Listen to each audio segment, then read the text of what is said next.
characters are all well wrought and annoyingly, frustratingly human. Shriver has a style, an approach to her characterization that is deep and well realized. So much so that I could see it in even 2 books. They have their flaws, their flourishes, their hypocrisies. Nico is the main character. He is completely immersed in an environment where everything is overwhelmingly left-wing.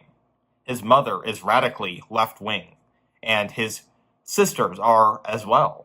At the same time, he secretly watches right-wing podcasters and is obsessed with the immigration issue in particular. He is also a classic case of failure to launch. And all of these factors are important because a lot of the friction with his character comes from the fact that he is seeing his city degrade in the face of this massive influx of foreigners, many of whom simply live off the taxpayer dime without contributing themselves, and he is also not working.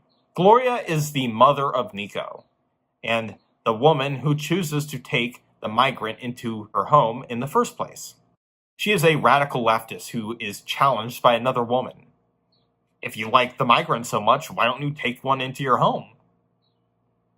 And so she does. I think we see Gloria at her worst in this book. Opinions might differ, of course, but we see leftists, broadly speaking, at their worst and in all their glory repeatedly. They reduce complex topics with logistical issues to simple moral and character questions. Martine is the migrant that Gloria ends up taking into her home. She introduces herself to the family as a stereotypical loud and stupid Latino lady who is really friendly, but Nico senses that there is something else there. And perhaps there even is. But there is always the question of how calculating and how manipulative.